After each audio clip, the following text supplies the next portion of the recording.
स्वागत आपका। मैं हूं आपके साथ अनंत त्यागी। देश में जमीयत उलेमाए हिंद मुसलमानों को भड़का क्यों रहा है? गहलोत राज में 20 सड़क पर जानलेवा गुंडागर्दी किसने की? और यासीन मलिक के घर के बाहर कश्मीर में पुलिस के साथ बच्चे क्रिकेट क्यों खेल रहे हैं? रूस ने हाइपरसोनिक ज़िरकॉन क्रूज मिसाइल का सफल परीक्षण कर दुनिया को क्या मैसेज दिया? इन सारे सवालों के जवाब आपको वीडियो सबूत के साथ मिलेंगे, लेकिन सबसे पहले 5 मिनट में 50 अपडेट खबरें बिना ब्रेक के तेज रफ्तार में। मौलाना महमूद मदनी का भड़काऊ बयान का देश में आज नफरत के पुजारी हैं। मदनी ने कहा कि मुसलमानों के सब्र का इम्तिहान लिया जा रहा है, नफरत का जवाब नफरत से न दें। जमीयत का बयान, सरकार सदियों पुराना भाईचारा बदलना चाहती है, सरकार को साझी विरासत का सम्मान नहीं। जमीयत ने कहा कि मुसलमानों पर भद्दे आरोप लगाए जा रहे हैं, मुस्लिम शासकों के खिलाफ दुष्प्रचार किया जा रहा है। जमीयत के सम्मेलन में ज्ञानवापी श्री कृष्ण जन्मभूमि विवाद पर चर्चा, कॉमन सिविल कोड पर विवाद। बीजेपी सांसद राकेश सना का बदनी के बयान पर पलटवार, बोले जिनके घर शीशे के होते हैं वो दूसरों पर पत्थर नहीं मारते। जमीयत के सम्मेलन पर मुख्तार अब्बास नकवी का बयान, कहा जमीयत देश को गुमराह कर रही है। जमीयत पर बोले व्यास संघ के अध्यक्ष महंत बालक दास महाराज का मुस्लिम पक्ष सबूतों को सार्वजनिक क्यों नहीं करना चाहता। एआईएमआईएम नेता असीम बकार का मदनी पर बयान, कहा मदनी डर रहे हैं, भारत के मुसलमान न डरे न कमजोर। जमीयत प्रमुख के बयान का कांग्रेस महासचिव तारिक अनवर ने किया समर्थन, का बीजेपी ने 2014 से अब तक मुसलमानों के खिलाफ बनाया माहौल।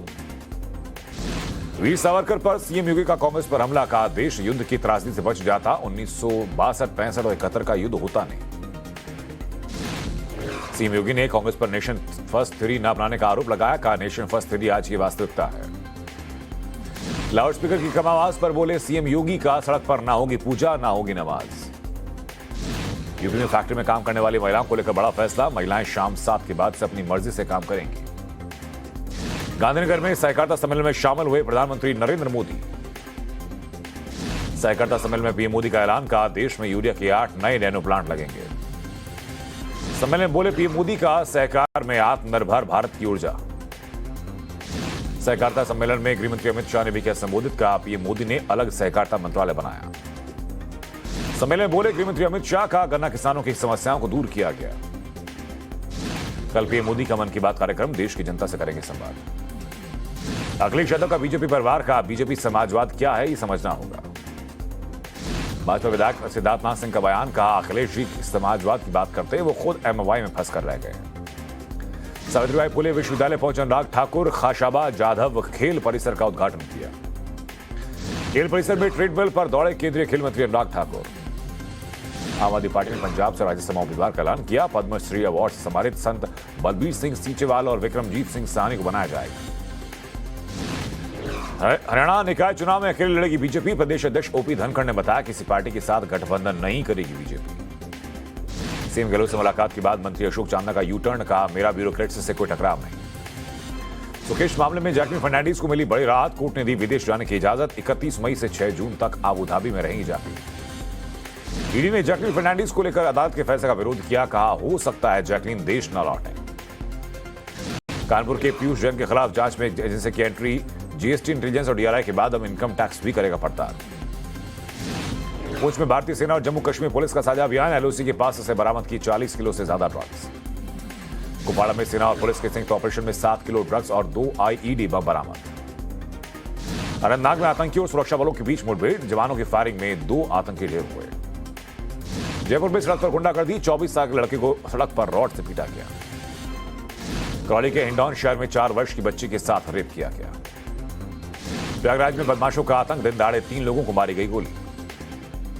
मां की मौत से परेशान युवक ने श्रीरंगपट्टनम की कावेरी नदी में कुदाई गाड़ी। रुद्रप्रयाग के पांडव शेरा ट्रैक पर 7 ट्रैकर्स का दल लापता हुआ।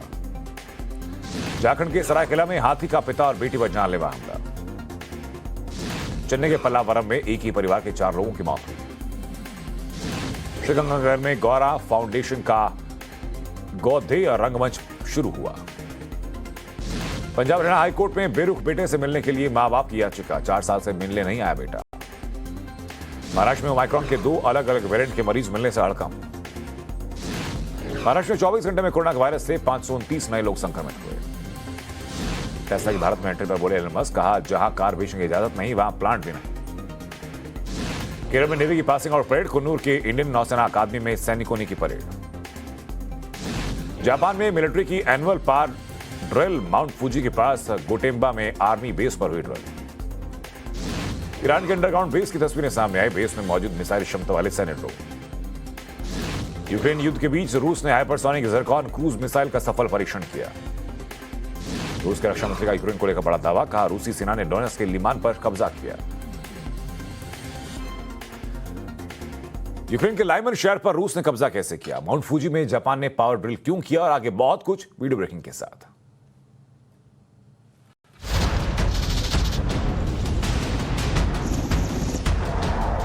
पिछले 3 महीनों से यूक्रेन में जारी जंग के बीच रूसी सेना का हमला लगातार जारी है। रूसी सेना ने यूक्रेन के लाइमन शहर पर भी कब्जा कर लिया है। रूस के रक्षा मंत्रालय के मुताबिक पूर्वी यूक्रेन का लाइमन शहर पूरी तरह से उनके कंट्रोल में आ गया है। लाइमन शहर की आबादी 20,000 के करीब है और ये डोनेट्स्क रीजन में आता है।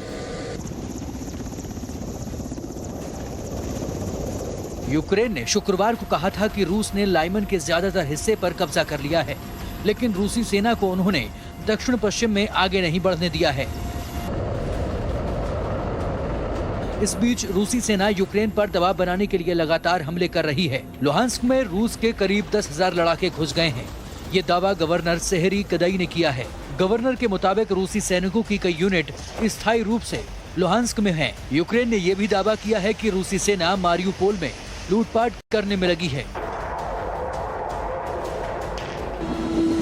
यूक्रेन के साथ जारी युद्ध के बीच रूस ने 1000 किलोमीटर की क्षमता वाली हाइपरसोनिक ज़िरकॉन क्रूज मिसाइल का सफल परीक्षण किया है।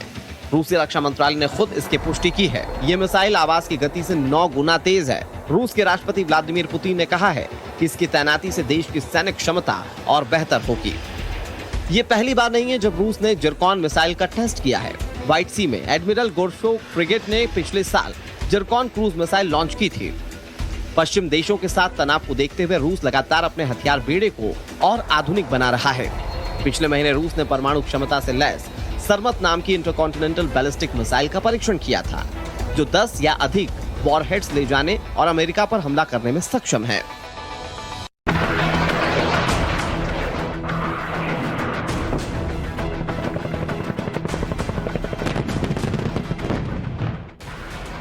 मिसाइल लॉन्चर से ताबड़तोड़ अटैक, टैंकों की गर्जना, हेलीकॉप्टर से उतरते पैरा ट्रूप्स,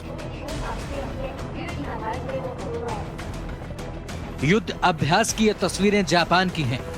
यहां के माउंट फूजी के पास गोटेम्बा में एक मिलिट्री बेस पर ये युद्ध अभ्यास किया जा रहा है।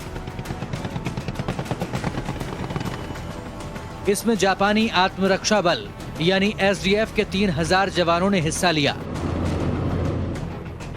एसडीएफ ने पहली बार ड्रिल के दौरान बोइंग V-22 ऑस्प्रे विमान का इस्तेमाल किया। इस मौके पर जापान के रक्षा मंत्री नेबुआ किशी भी मौजूद थे। एसडीएफ के पावर ड्रिल का ये 64वां एडिशन है।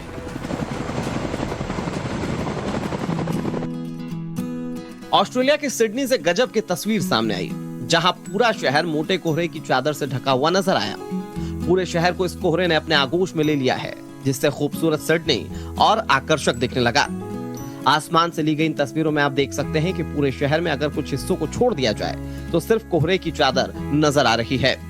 स्थानीय लोगों ने इस नजारे का काफी लुत्फ उठाया। हालांकि इससे हवाई यात्रा करने वाले लोगों को कुछ परेशानियां उठानी पड़ी, क्योंकि कुछ उड़ानें कोहरे की वजह से प्रभावित हुई। स्थानीय मौसम विभाग की माने तो आने वाले दिनों में ऐसे मौसम से लोगों को दो चार होना पड़ सकता है। अब एक तरफ भारत में भीषण गर्मी का दौर जारी है, तो दूसरी तरफ सिडनी से आई इन तस्वीरों ने भारत के लोगों को कुछ राहत जरूर दी है।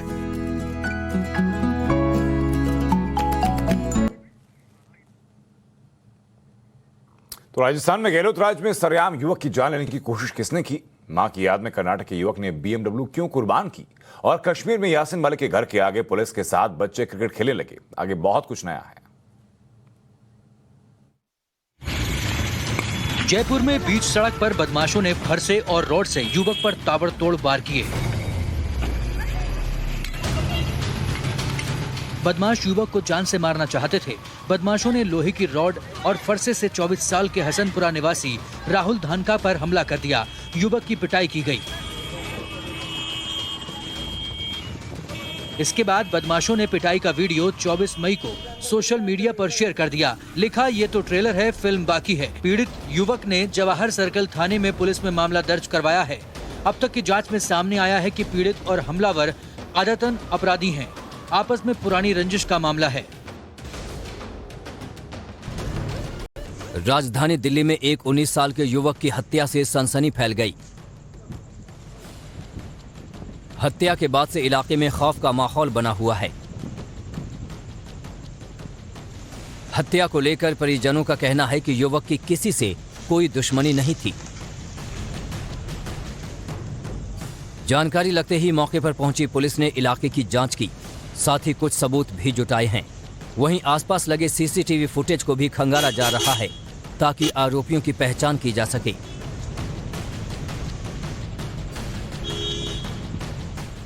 बता दें कि युवक कुछ साल पहले ही दिल्ली आया था और अपने मामा के घर रहता था। घटना के बाद परिजनों में मातम का माहौल है। परिजन पुलिस से आरोपी की गिरफ्तारी की मांग कर रहे हैं। अब देखना होगा कि पुलिस कब तक मामला सुलझा पाती है। तेलंगाना के आदिलाबाद में एक 20 साल की युवती की गला रेत कर हत्या कर दी गई। हत्या के बाद से इलाके में हड़कंप मचा हुआ है। वहीं युवती के पिता ने पुलिस में शिकायत दर्ज कराई है कि युवती ने खुदकुशी की है। हालांकि पुलिस का कहना है कि देखने से मामला खुदकुशी का नहीं बल्कि हत्या का लग रहा है।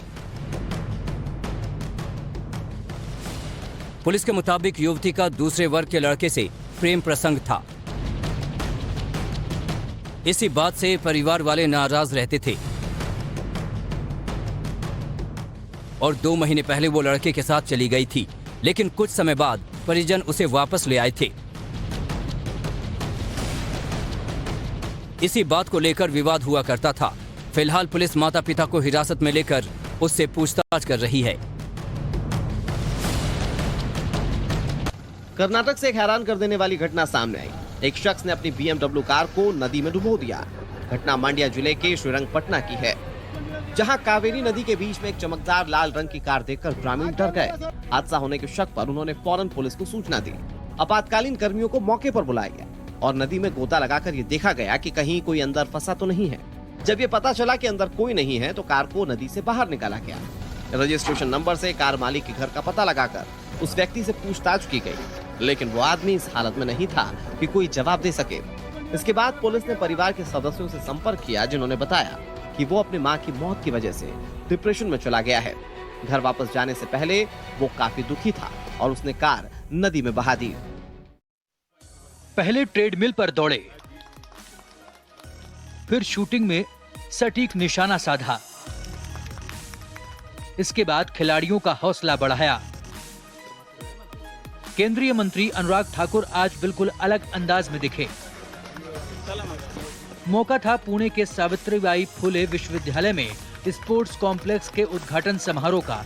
इस मौके पर ठाकुर ने कहा कि इस स्पोर्ट्स कॉम्प्लेक्स का नाम पहलवान केडी जादव के नाम पर रखा गया है। 27 एकड़ के परिसर में बने इस स्पोर्ट्स कॉम्प्लेक्स में कई तरह की शानदार सुविधाएं शुरू हुई हैं। इससे खेल और खिलाड़ियों को बढ़ावा देने में काफी मदद मिलेगी। इस कॉम्प्लेक्स में विश्व स्तरीय शूटिंग रेंज बनाया गया है। छात्रों को यहाँ अच्छी ट्रेनिंग के साथ साथ बेहतरीन सुविधाएं भी मिलेंगी। उम्मीद है कि आने वाले समय में देश के बाकी हिस्सों में भी ऐसी सुविधाएं उपलब्ध होंगी। केडी जादव स्वतंत्र भारत के लिए ओलंपिक में पदक जीतने वाले पहले भारतीय खिलाड़ी थे। उन्होंने 1952 में हेलसिंकी ओलंपिक खेलों में शानदार प्रदर्शन किया था। ये तस्वीर जम्मू कश्मीर से आई है। तस्वीरें आतंकवादी यासीन मलिक के घर के बाहर की हैं, जिसमें आतंकवाद के मुंह पर करारा तमाचा लगता दिख रहा है। यासीन मलिक के घर के बाहर पुलिस वालों के साथ स्थानीय बच्चे क्रिकेट मैच खेलते दिख रहे हैं। जिसने भी इन तस्वीरों को देखा वो देखता रह गया, क्योंकि ये नया कश्मीर है। आतंकवाद को पीछे छोड़ नई राह पर निकल चुका है और अब कश्मीरी लोग भी खुलकर जम्मू कश्मीर और सुरक्षा बलों के साथ आकर खड़े हो गए हैं। जम्मू कश्मीर के बारामूला में आज उपराज्यपाल मनोज सिन्हा ने मुदासिर अहमद के परिवार से मुलाकात की और उनको हौसला दिया।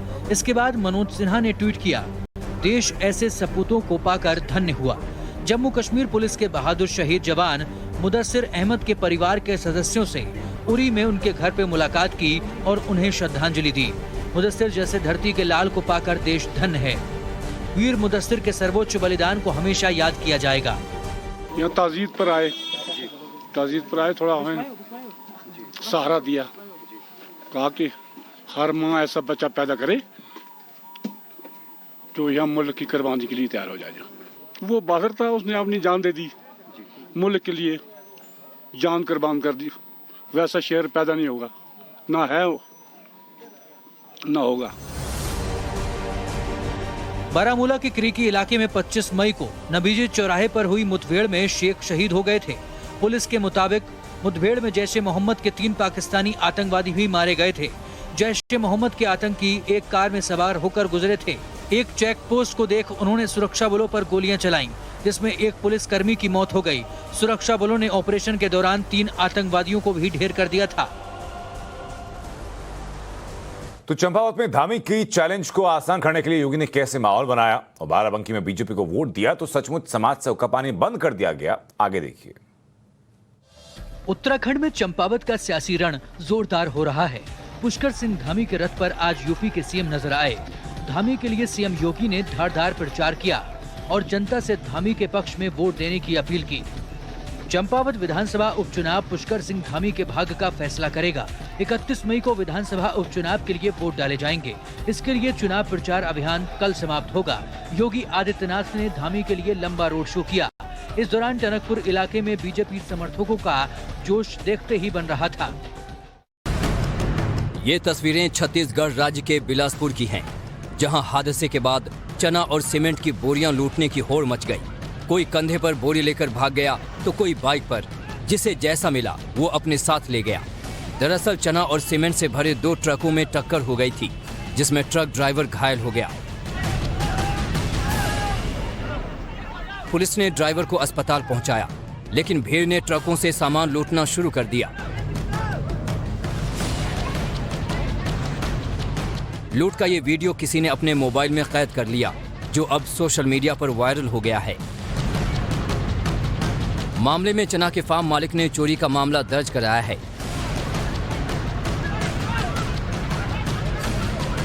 पुलिस का कहना है कि आसपास के ग्रामीणों से पूछताछ कर चोरी हुए चना की रिकवरी की जाएगी।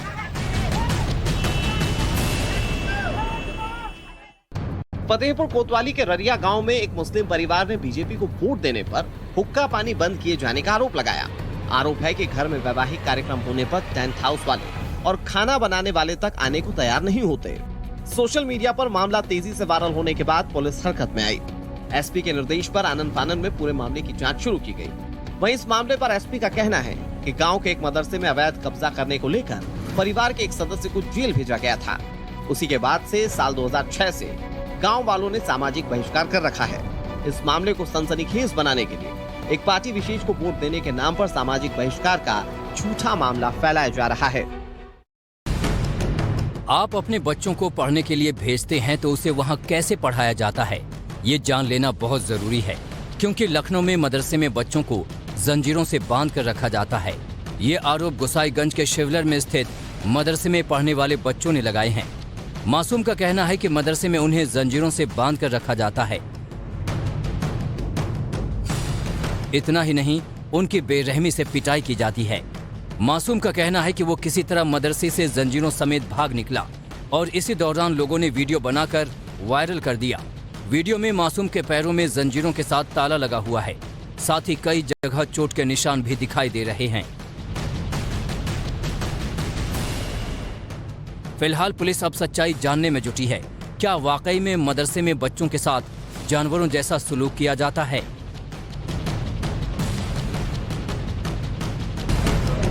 कैश, ज्वेलरी और बाकी तरह के सामान की चोरी की तस्वीरें तो आपने बहुत देखी होंगी, लेकिन सीसीटीवी फुटेज में दिखाई दे रही चोरी की यह वारदात हैरान करने वाली है। चोर अमूमन कीमती सामान चुराते हैं, लेकिन इस चोर का मिजाज शायद कुछ अलग है। तस्वीरों में दिखाई दे रहा ये शख्स दिन दहाड़े एक दुकान में चोरी कर रहा है, वो भी अंडरगारमेंट्स की। इस शख्स ने दुकानदार की नजरों से बचाकर पहले एक बॉक्स चुराया। हिम्मत बढ़ी तो फिर लगा दूसरे बॉक्स पर भी हाथ साफ करने, लेकिन इस चोर की किस्मत ने इसका साथ नहीं दिया और दुकानदार ने इस शख्स की करतूत पकड़ ली। दुकानदार ने चोरी करते शख्स को रंगे हाथों अंडरगारमेंट्स के साथ पकड़ा और जमकर उनकी धुनाई कर दी। यह मामला कर्नाटक में बेंगलुरु डिस्ट्रिक्ट के विजयपुरा का है, जहां दुकानदार ने इस चतुर चोर की चतुराई को पकड़ा।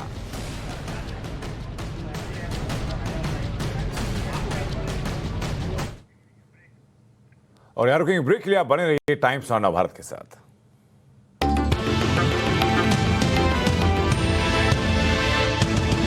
मौलाना महमूद मंत्री का भड़काऊ बयान, कहा देश में आज नफरत के पुजारी, हालात मुश्किल लेकिन मायूस न हो।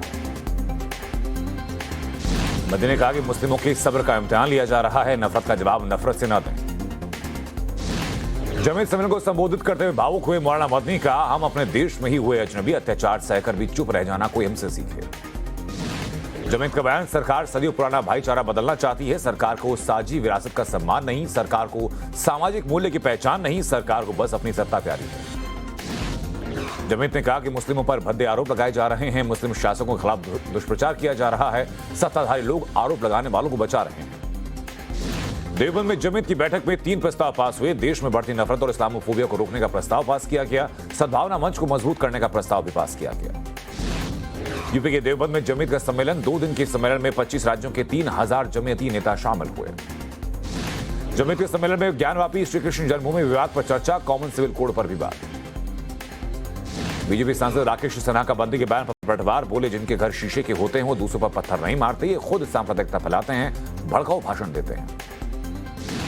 जमीयत पर बोले व्यास संघ के अध्यक्ष महंत बालक दास महाराज, कहा मुस्लिम पक्ष सबूतों को सार्वजनिक क्यों नहीं करना चाहता, बंदी को करना चाहिए गिरफ्तार। जमीयत के सम्मेलन पर मुख्तार अब्बास नकवी का बयान, कहा जमीयत देश को गुमराह कर रही है। नकवी बोले कि देश में डर का माहौल बनाने की कोशिश है, देश में लागू हो समान नागरिक संहिता। जमीयत बैठक पर शहजाद पूनावाला ने साधा निशाना, कहा मुस्लिमों को भड़काने की कोशिश हो रही है। बीजेपी प्रवक्ता शहजाद पूनावाला ने कहा कि कांग्रेस शिवलिंग को तमाशा कहती है, वोट बैंक को डराया धमकाया जा रहा है। एआईएमआईएम नेता असीम वकार का मदनी पर बयान, कहा मदनी डर रहे हैं, भारत के मुसलमान न डरे हैं न कमजोर हैं। वकार ने कहा कि मोदी सरकार की तारीफ करने वाले से ऐसा बयान चौंकाने वाला है। जमीयत प्रमुख के बयान का कांग्रेस महासचिव तारिक अनवर ने किया समर्थन, कहा बीजेपी ने 2014 से अब तक मुसलमानों के खिलाफ बनाया माहौल, मदनी का परिवार देश की आजादी के लिए लड़ा था। आरएसएस नेता नीरज कुमार का जमीयत पर बयान, कहा नफरत फैलाने या भड़काने जैसे आरोप बंद करें लोग, जो सच है वो सामने आएगा। बंदी के भड़काऊ बयान पर कांग्रेस नेता सुरेंद्र राजपूत ने साधा निशाना, कहा खुद को मुसलमानों का इकलौता हिमायती न दिखाएं मत। राम जन्मभूमि मंदिर के मुख्य पुजारी का बयान, आचार्य सत्येंद्र दास ने कहा कि मंदिर का काम 2023 में पूरा होगा, जनवरी 2024 को शुभ मुहूर्त में रामलला गर्भगृह में विराजमान होंगे। वीर सावरकर पर सीएम योगी का कांग्रेस पर हमला, कहा देश युद्ध की त्रासदी से बच जाता, 1962, 1965 और 1971 का युद्ध नहीं होता। सीएम योगी ने कांग्रेस पर नेशन फर्स्ट थ्योरी न अपनाने का आरोप भी लगाया। उन्होंने कहा कि नेशन फर्स्ट थ्योरी आज की वास्तविकता है। लाउडस्पीकर की आवाज कम करने पर भी बोले सीएम योगी, कहा सड़क पर ना होगी पूजा ना होगी नमाज, लाउडस्पीकर भी अब कम आवाज में ही बजते हैं। उत्तर प्रदेश में फैक्ट्री में काम करने वाली महिलाओं को लेकर के बहुत बड़ा फैसला, महिलाएं शाम 7 बजे के बाद अपनी मर्जी से ही काम करेंगी, शाम 7 बजे के बाद काम करने पर ट्रांसपोर्ट देना होगा। गांधीनगर में सहकारिता सम्मेलन में शामिल हुए प्रधानमंत्री मोदी, नैनो यूरिया प्लांट का भी उद्घाटन किया। कार्यक्रम में पीएम के साथ गृह मंत्री और सीएम भूपेंद्र पटेल भी मौजूद रहे। सहकारिता सम्मेलन में पीएम मोदी का ऐलान, कहा देश में यूरिया के 8 नए नैनो प्लांट लगेंगे, नैनो यूरिया से किसानों को मिलेगा लाभ। सम्मेलन में बोले पीएम मोदी, कहा सहकार में आत्मनिर्भर भारत की ऊर्जा, 6 गांव में कोऑपरेटिव व्यवस्था को किया जाएगा लागू। सहकारिता सम्मेलन में गृह मंत्री अमित शाह ने भी किया संबोधित, कहा पीएम मोदी ने अलग सहकारिता मंत्रालय बनाया, गन्ना किसानों को हुआ 8,000 करोड़ का फायदा। सम्मेलन में बोले गृह मंत्री अमित शाह, गन्ना किसानों की समस्याओं को दूर किया गया, मिली आयकर से मुक्ति, किसानों को अगले 100 सालों तक होगा फायदा। गुजरात के राजकोट से बोले प्रधानमंत्री नरेंद्र मोदी, स्वास्थ्य सेवाएं बेहतर बनाई जा रही हैं, सरकार सेवा के काम में लगी है। पीएम ने कहा कि राष्ट्र सेवा के 8 साल पूरे, हमारी सरकार गरीबों की सरकार, मातृभूमि की सेवा से बढ़कर कुछ नहीं। पीएम ने कहा कि कोरोना काल में गरीबों के लिए मुफ्त खाने की व्यवस्था, गरीबों के घर का चूल्हा बुझने नहीं दिया। पीएम मोदी ने गुजरात के राजकोट में किया अस्पताल का लोकार्पण। सरकार से समृद्धि सम्मेलन के लिए गांधीनगर रवाना होंगे पीएम मोदी। राजकोट में प्रधानमंत्री का स्वागत। बड़ी संख्या में महिलाओं ने प्रधानमंत्री मोदी का वेलकम किया। पीएम ने भी हाथ लाकर स्वीकार किया अभिवादन। गृह मंत्री अमित शाह ने द्वारकाधीश मंदिर में दर्शन किए। मंदिर में की पूजा अर्चना। गुजरात के द्वारका में राष्ट्रीय तटीय पुलिस अकादमी पहुंचे गृह मंत्री अमित शाह। एनएसीपी ट्रेनीज से की बात। अहमदाबाद में ओलंपिक स्पोर्ट्स कॉम्प्लेक्स का भूमि पूजन करेंगे अमित शाह। रविवार शाम 4 बजे होगा कार्यक्रम। 635 करोड़ की लागत से बनेगा स्पोर्ट्स कॉम्प्लेक्स। सावित्रीबाई फुले पुणे विश्वविद्यालय पहुंचे अनुराग ठाकुर। खाशाबा जाधव खेल परिसर का किया उद्घाटन। खेल परिसर में ट्रेडमिल पर दौड़े केंद्रीय खेल मंत्री अनुराग ठाकुर। शूटिंग रेंज में भी आजमाया हाथ। अनुराग ठाकुर बोले कि 8 सालों में योग को मिली ग्लोबल मान्यता। दुनिया भर ने साथ आकर 21 जून को बनाया अंतर्राष्ट्रीय योग दिवस। विदेश मंत्री एस जयशंकर ने गुवाहाटी में किया एशियन कॉन्फ्लुएंस रिवर कॉन्क्लेव का उद्घाटन। कहा ईज ऑफ डूइंग बिजनेस और ईज ऑफ लिविंग के लिए बेहतर कनेक्टिविटी जरूरी है। कार्यक्रम में मुख्यमंत्री हिमंता बिस्वा शर्मा भी मौजूद रहे। टनकपुर विधानसभा में सीएम धामी ने कहा कि 31 मई का दिन हमारे विधानसभा क्षेत्र के लिए उत्सव का दिन होना चाहिए। कमल का बटन इतना दबाएं कि शाम तक बटन अंदर ही दब जाए। धामी के चुनाव प्रचार में सीएम आदित्यनाथ योगी का बयान। कहा उत्तराखंड के गांवों तक बिजली सरकार ने पहुंचाई, बीजेपी सरकार ने पहुंचाई। साथ ही सड़क, बिजली, पानी और स्वास्थ्य की सुविधाएं भी मुहैया कराई गई हैं। 31 मई को शिमला में पीएम की रैली से पहले जोरों पर तैयारियां। मुख्यमंत्री जयराम ठाकुर ने रिज मैदान का निरीक्षण किया, तैयारियों का जायजा लिया। पीएम ने वीर सावरकर को श्रद्धांजलि दी। ट्विटर पर लिखा कि मां भारती के सपूत को उनकी जयंती पर आदरपूर्ण श्रद्धांजलि। वीर सावरकर की जयंती पर रिलीज हुआ बायोपिक स्वतंत्र वीर सावरकर का पोस्टर। रणदीप हुड्डा निभाएंगे किरदार। कहा भारत के संघर्ष के गुमनाम नायक को मेरा सलाम। अखिलेश यादव का बीजेपी परिवार। कहा बीजेपी समाजवाद क्या है समझना होगा। सवाल सिर्फ प्रदेश का नहीं, लोकतंत्र, समाजवाद और धर्मनिरपेक्षता को बचाना है। भाजपा विधायक सिद्धार्थनाथ सिंह का बयान। कहा अखिलेश जी समाजवाद की बात करते हैं, वो खुद एमवाई में फंस कर रह गए। सेक्युलरिज्म की भाषा क्या बताएंगे। आम आदमी पार्टी ने पंजाब से राज्यसभा उम्मीदवारों का ऐलान किया। पद्मश्री अवार्ड से सम्मानित संत बलबीर सिंह सींचेवाल और विक्रमजीत सिंह साहनी को राज्यसभा मेंबर नामजद किया गया। हरियाणा निकाय चुनाव में अकेले लड़ेगी बीजेपी। प्रदेश अध्यक्ष ओपी धनखड़ ने बताया किसी पार्टी के साथ गठबंधन नहीं करेगी बीजेपी। सीएम गहलोत से मुलाकात के बाद मंत्री अशोक चांदना का यू टर्न। का मेरा ब्यूरोक्रेट्स से कोई टकराव नहीं। देश की सभी मस्जिदों के सर्वे की मांग। 3 वकीलों ने सुप्रीम कोर्ट में याचिका दायर की। 100 से ज्यादा साल पुरानी से ज्यादा मस्जिदों का सर्वे कराया जाए। कर्नाटक में मांड्या में डिप्टी कमिश्नर से मिले विश्व हिंदू परिषद के नेता। कहा नमाज और मदरसा के लिए इस्तेमाल ना हो जामिया मस्जिद। कथावाचक देवकीनंदन ठाकुर ने दायर की जनहित याचिका। प्लेसेस ऑफ वर्शिप एक्ट को चुनौती देने वाली याचिका लगाई। तो वहीं नागपुर में अमरावती की सांसद नवनीत राणा ने पढ़ी हनुमान चालीसा। इस दौरान पति रवि राणा भी साथ मौजूद रहे। कांग्रेस प्रवक्ता अजय कुमार का ट्वीट। कहा आजादी की लड़ाई लड़ते हुए 80,000 स्वतंत्रता सेनानी कालापानी जेल गए थे, फिर सावरकर ही वीर क्यों। अजय कुमार के ट्वीट पर शहजाद पूनावाला का पलटवार। कहा इंदिरा गांधी से कम नहीं वीर सावरकर का सम्मान। कांग्रेस ने उनकी जयंती पर एक राष्ट्रीय नायक का अपमान करने का विकल्प चुना। खनन लीज मामले में एक बार फिर हेमंत सोरेन को मिली राहत। जवाब देने की अवधि को बढ़ाकर 14 जून तक किया गया। 31 मई को उपस्थित होने में जताई थी असमर्थता। सुकेश चंद्रशेखर मामले में जैकलिन फर्नांडिस को मिली बड़ी राहत। कोर्ट ने दी विदेश जाने की इजाजत। 31 मई से 6 जून तक आबू धाबी में रहेंगी जैकलिन। ईडी ने जैकलिन फर्नांडिस को लेकर अदालत के फैसले का विरोध किया। कहा हो सकता है जैकलिन देश ना लौटें। पुंछ में भारतीय सेना और जम्मू कश्मीर पुलिस का साझा अभियान। एलओसी के पास बरामद की गई 40 किलो से ज्यादा ड्रग्स। 3 दिन तक चला था ऑपरेशन। कुपवाड़ा में सेना और पुलिस के संयुक्त ऑपरेशन में 7 किलो ड्रग्स और 2 आईईडी बम बरामद किए गए। सुरक्षा बलों ने एक महिला समेत 3 लोगों को गिरफ्तार किया। अनंतनाग और आतंकियों में सुरक्षा बलों के बीच मुठभेड़ हुई। जवानों की फायरिंग में 2 आतंकी ढेर हुए। इलाके की घेराबंदी लगातार जारी है। बारामूला की उरी में शहीद हुए मुदस्सिर अहमद शेख के परिवार से मिलने पहुंचे उपराज्यपाल मनोज सिन्हा ने पीड़ित परिवार को हर संभव मदद का आश्वासन दिया। बुधवार को एक एनकाउंटर के दौरान शहीद हुए थे मुदस्सिर।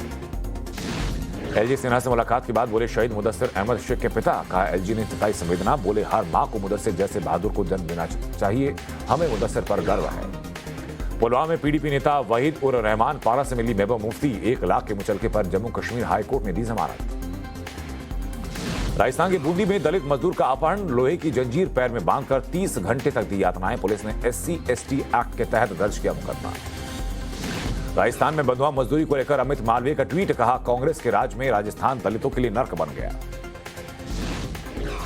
KGF बाबू के नाम से मशहूर कांग्रेस नेता यूसुफ शरीफ के घर पर इनकम टैक्स का छापा, बेंगलुरु आवास पर पहुंचे आयकर विभाग के अधिकारी। मैसूर में करीबियों के घर भी रेड हो रही है। कानपुर के पीयूष जैन के खिलाफ जांच में एक एजेंसी की एंट्री, GST इंटेलिजेंस और DRI के बाद अब इनकम टैक्स डिपार्टमेंट भी करेगा पड़ताल। CJM कोर्ट से पूछताछ के लिए मांगी गई अनुमति। किरीट सोमैया ने की अनिल परब घोटाले की मामले की CBI जांच की मांग, मुंबई हाई कोर्ट में दायर की याचिका। क्रूज ड्रग्स मामले पर बोले महाराष्ट्र के गृह मंत्री दिलीप पाटिल, आर्यन खान बेकसूर इसलिए चार्जशीट से नाम हटाया, केंद्र ने भी मामले का संज्ञान लिया है। समीर वानखेड़े पर बोले दिलीप पाटिल, कहा वानखेड़े ने जिस तरह मामले को संभाला उसके खिलाफ कार्रवाई की जानी चाहिए। बिहार में 24 घंटे में एसिड अटैक के 2 केस, मुजफ्फरपुर में एक तरफा प्यार में नाबालिग पर एसिड फेंका गया, पटना में प्रॉपर्टी विवाद में महिला पर एसिड अटैक किया गया। जयपुर में सड़क पर गुंडागर्दी, 24 साल के लड़के को सड़क पर रॉड से पीटा गया, सोशल मीडिया पर वीडियो वायरल। दिल्ली में नारकोटिक्स ब्यूरो ने किया ड्रग्स रैकेट का भांडाफोड़, 5.5 लाख रुपए की लगभग 35 किलो हेरोइन बरामद की गई। नाइजीरियन सरगना समेत 8 लोग गिरफ्तार हुए। नोएडा में साथियों समेत गिरफ्तार हुआ स्टंटबाज, स्टंट में इस्तेमाल 3 मोटरसाइकिल जब्त की गई, वीडियो बनाकर सोशल मीडिया पर पोस्ट करता था आरोपी। मुंबई में हवाला रैकेट का भांडाफोड़, कल्याण स्टेशन से RPF ने बरामद किए 1.5 करोड़ नगद और 9 लाख के गहने। अलापुझा में भड़काऊ नारेबाजी करने वाले पिता और बेटे पर पुलिस का एक्शन, पिता को कोच्चि पुलिस ने हिरासत में लिया। बेंगलुरु यूनिवर्सिटी में प्रिंसिपल से छात्रों ने हिजाब की अनुमति देने की अपील की, कुछ देर पुस्तकालय के पास बैठने के बाद वो छात्र घर लौटे। बेंगलुरु हिजाब मामले पर CM बोम्मई का बयान, कहा इस मसले पर हुई मीटिंग में निकाला गया हल, कॉलेज का मैनेजमेंट तय करेगा नियम कानून, कोर्ट के ऑर्डर का हो पालन। हेट स्पीच मामले में जांच अधिकारियों के सामने पेश होंगे पूर्व विधायक PC जॉर्ज, आज दिया जाएगा नोटिस। इंडिगो एयरलाइन पर लगा 5 लाख रुपए का जुर्माना, दिव्यांग बच्चे को फ्लाइट में चढ़ने से रोकने पर लगा फाइन। बाराबंकी में बीजेपी को वोट देने पर मुस्लिम परिवार का किया गया बहिष्कार, परिवार ने समुदाय के लोगों पर लगाया गंभीर आरोप, परिवार के कार्यक्रम में 20,000 जुर्माने का ऐलान हुआ। कुख्यात माफिया योगेश भदौड़ा को 5 साल जेल की सजा, उसके गिरोह के 3 सदस्यों को भी सजा मिली। भदौड़ा के खिलाफ 45 से ज्यादा मामले दर्ज हैं। करौली के हिंडौन शहर में 4 वर्ष की बच्ची के साथ रेप किया गया, घर में सोती हुई बच्ची को अगवा किया गया, रेप किया गया, जिला अस्पताल में चल रहा है बच्ची का इलाज। झारखंड के सरायकेला में हाथी का पिता और बेटी पर जानलेवा हमला, 9 साल की रीता की मौके पर मौत हुई, पिता गंभीर रूप से घायल हुए। चेन्नई के पल्लावरम में एक ही परिवार के 4 लोगों की मौत हुई, खून से लथपथ मिले चारों शव, शख्स ने पत्नी और बच्चों की गला रेत कर हत्या की, फिर खुद की जान ली। मां की मौत से परेशान युवक ने श्रीरंगपट्टनम की कावेरी नदी में कुदाई गाड़ी, आसपास के लोगों ने युवक को पानी से निकाला बाहर। आंध्र प्रदेश के अनंतपुर में सिलेंडर ब्लास्ट हुआ, एक घर में फटा सिलेंडर, ब्लास्ट में 4 की मौत हुई। प्रयागराज में बदमाशों का आतंक, दिन दहाड़े 3 लोगों को मारी गई गोली, 1 की मौत हुई, 2 लोग घायल हुए, जांच में जुटी पुलिस की टीम। पंजाब हरियाणा हाईकोर्ट में बेरुखे बेटे से मिलने के लिए मां बाप की याचिका, 4 साल से मिलने नहीं आया बेटा, 25 जुलाई को सुनवाई होगी। रुद्रप्रयाग के पांडव शिरा ट्रैक पर 7 ट्रैकर्स का दल लापता, SDRF ने शुरू किया सर्च और रेस्क्यू ऑपरेशन। महाराष्ट्र में ओमाइक्रॉन के 2 अलग अलग वेरिएंट के मरीज मिलने से हड़कंप, BA.4 और 5 के 4 मरीज मिलने के बाद स्वास्थ्य विभाग अलर्ट पर। महाराष्ट्र में 24 घंटे में कोरोना वायरस के 529 नए लोग संक्रमित हुए, जबकि 325 लोग कोरोना वायरस से रिकवर हुए, एक्टिव मरीजों की संख्या 2,500 के पार हुई। टेस्ला की भारत में एंट्री पर बोले एलन मस्क, कहा जहां कार बेचने की इजाजत नहीं वहां प्लांट भी नहीं। केरल में नेवी की पासिंग आउट परेड, कुन्नूर के इंडियन नौसेना अकादमी में सैनिकों ने की परेड। जापान में मिलिट्री की एनुअल पार ड्रिल, माउंट फूजी के पास गोटेम्बाग में आर्मी बेस पर ड्रिल हुई, सेल्फ डिफेंस कोर्स के 3,000 जवानों ने हिस्सा लिया। ईरान के अंडरग्राउंड बेस की तस्वीर सामने आई, बेस में मौजूद इजराइल मिसाइल क्षमता वाले सैन्य ड्रोन। यूक्रेन युद्ध के बीच रूस ने सुपरसोनिक ज़रकॉन क्रूज मिसाइल का सफल परीक्षण किया, 1000 किलोमीटर क्षमता वाली मिसाइल का टेस्ट किया गया। रूस के रक्षा मंत्री का यूक्रेन को लेकर बड़ा दावा, कहा रूसी सेना ने डोनेस्क के लीमान पर कब्जा किया, शहर में करीब 20,000 लोग रहते हैं। और अब देखिए फैक्ट और रिसर्च के साथ वो खबरें जो दिन का एजेंडा रहा। दिन भर आपने खबरें देखी, अब आपको खबर के पीछे की खबर भी हम दिखाते हैं। जमीयत उलेमा हिंद ने देश के मुसलमानों को भड़काने की कोशिश की। देवबंद में मुसलमानों के सबसे बड़े धार्मिक संगठन जमीयत उलेमा हिंद की बैठक से निकलने वाली इसी ओर का इशारा करने वाली रिपोर्ट देखिए।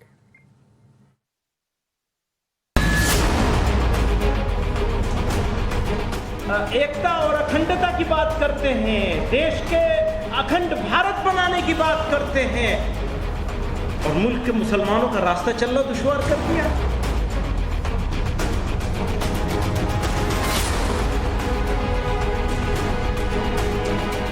सालों से सियासत की भूल भुलैया में दबे गुनाहों की फहरिस्त जब खुलने लगी तो कुछ मुस्लिम धार्मिक गुरुओं और उलेमाओं का राजनीतिक गुस्सा सातवें आसमान पर पहुंच गया है। कोई लिखने वाला लिखेगा, कोई बोलने वाला बोलेगा, उस पर नहीं होगा। वो बुरी तरह से बौखला गए हैं। जहनियत से भरे अंदाजे बयां का ढोंग उतर आया है। भाषा में नरमी जरूर थी, लेकिन इसमें कोई शक नहीं कि संदेश नफरत की चिंगारी को हवा देने वाली थी। बात एकता और अखंडता की बात करते हैं, देश के अखंड भारत बनाने की बात करते हैं, और मुल्क के मुसलमानों का रास्ता चलना दुश्वार कर दिया। वो कौन सी अखंडता, किस अखंड भारत की बात कर रहे हैं? इसीलिए मैं उनको दोस्तों से कहता हूं, आप मुल्क के साथ दुश्मनी कर रहे हैं। प्लीज वापस पलट के देखिए आप क्या खो रहे हैं और क्या पा रहे हैं।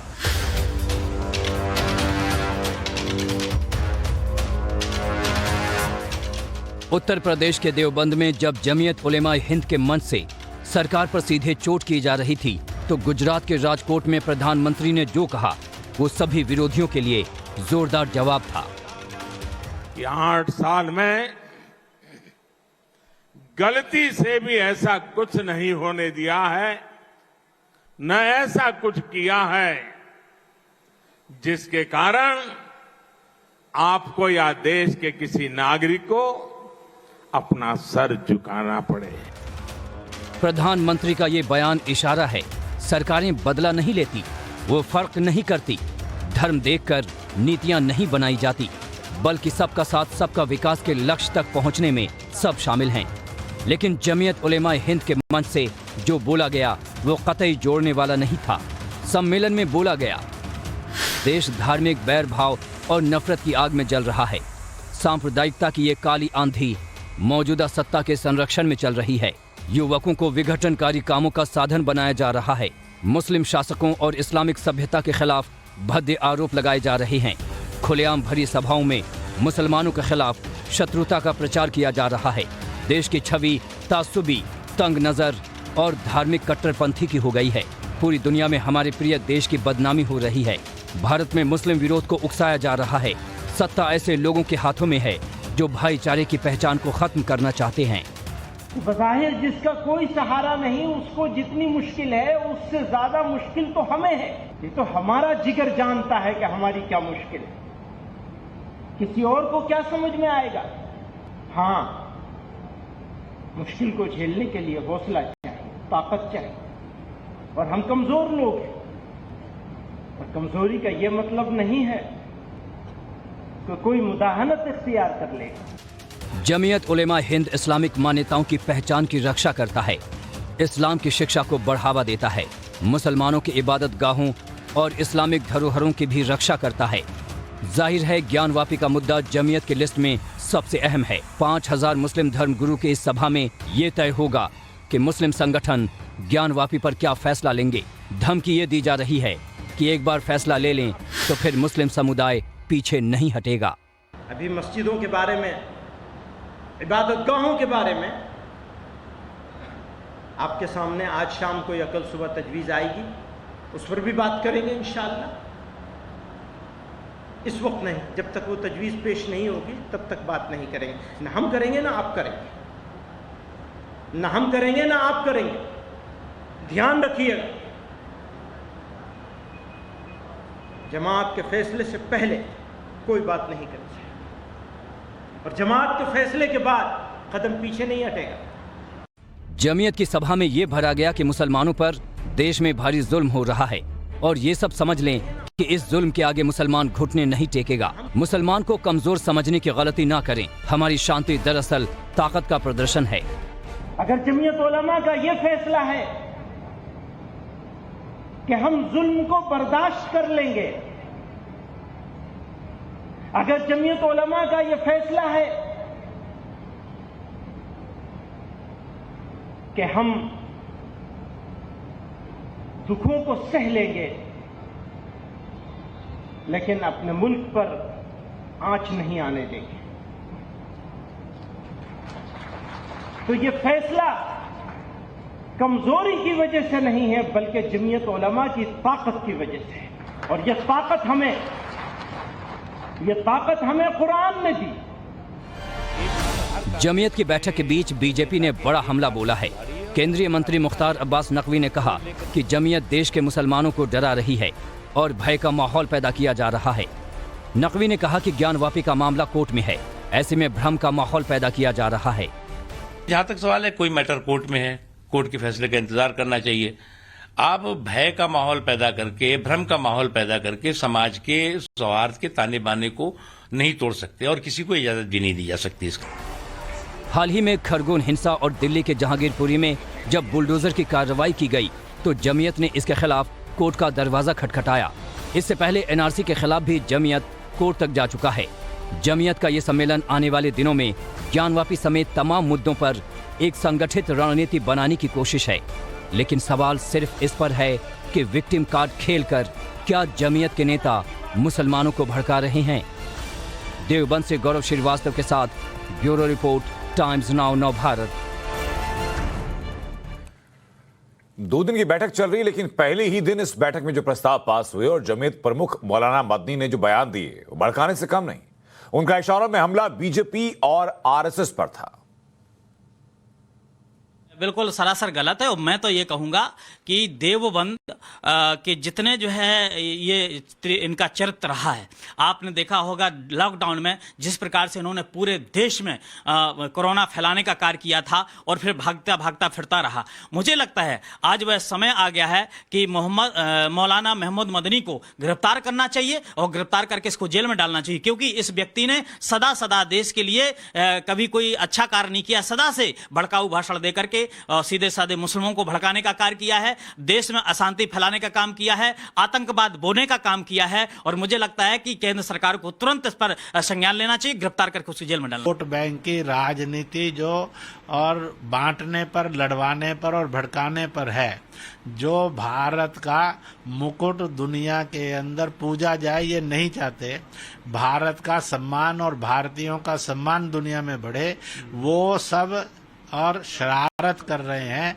कि वह इस तरह से भड़का कर आज जबकि इस सारे देश के अंदर बाकी सब धर्मों के लोग शांति से हैं, आराम से हैं और केवल ये सोचकर कि मुसलमानों को भड़काकर हम इस देश को फिर बांट देंगे, हम मुसलमानों को भड़काकर हम इस देश को बदनाम कर देंगे, ऐसे सब नेताओं को मैं भगवान सद्बुद्धि दे कि वह जो गलत रास्ते पर भड़कने और भड़काने पर ले जा रहे हैं वो खत्म हो। वहीं एआईएमआईएम प्रवक्ता आसिम वकार ने मदनी पर पलटवार किया और कहा कि मदनी का बयान कौम को कमजोर करने वाला है। आज पश्चिमी उत्तर प्रदेश में एक जलसा मुनक्कद किया गया। उस जलसे में बोलते हुए उनके अध्यक्ष ने यह बात कही कि आज मुसलमानों पे जुल्म की इंतहा हो गई। उनके अध्यक्ष बोले कि मुसलमानों पे जमीन तंग कर दी गई, मुसलमानों की जिंदगी जहन्नम बना दी गई। उन्होंने कहा मुसलमान डरा हुआ है। यह कैसे कह दिया आपने? कमजोर करने वाला बयान आप दे रहे हैं कौम को कमजोर कर रहे हैं आप दो चेहरे लेकर अगर बात करेंगे तो कैसे चलेगा? आप ही कल तक उनकी मेहमान नवाजी कई बार कबूल कर चुके हैं, उनकी मेहमान नवाजी में रह चुके हैं, तारीफ भी कर चुके हैं। आप डराइए नहीं कौम को। और आज मां भारती के उस महान सपूत वीर सावरकर की जन्म जयंती है। पीएम मोदी ने ट्वीट कर सावरकर को याद किया।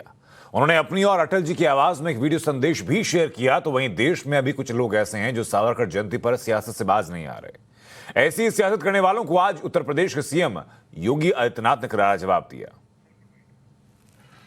नेशन फर्स्ट की इस थ्योरी को हमने अपनाया होता 1947 में, देश का विभाजन नहीं होता। नेशन फर्स्ट की थ्योरी को अगर हमने अपनाया होता 1962 में चीन की हिम्मत नहीं थी कि वह भारत पर हमला कर पाता है। नेशन फर्स्ट की नीति को हमने अपनाया होता 1965 में बहादुर सैनिकों के द्वारा पाकिस्तान पर विजय के बाद भी समझौते के टेबल पर भारत के सामने वह स्थिति नहीं पैदा होती जो आतंकवाद और उग्रवाद के रूप में पूरा देश झेल रहा है। 1971 के नेशन फर्स्ट की थ्योरी को भारत ने अपनाया होता तो युद्ध में पाकिस्तान के 95,000 सैनिकों को आत्मसमर्पण के लिए मजबूर करने के लिए भारत के बहादुर सैनिकों के इस प्रयास पर पाकिस्तान अपनी धूर्ततापूर्ण कुदृष्टि से आज भी भारत के अंदर आतंकवाद और अलगाववाद को प्रेरित और प्रोत्साहित करने का दुस्साहस नहीं कर पाता। यानी हम हमेशा कही जाती थी कि हम तो हमारे सैनिक जीतते थे, लेकिन तुष्टीकरण की नीति के नाते हम लोग हमेशा समझौते की टेबल पर हार जाते थे और यही तो होता रहा। बस सावरकर की दृष्टि थी जो बार बार आगाह करती थी। और कहीं ब्रेक के लिए आप बने रहिए टाइम्स ऑन भारत के साथ।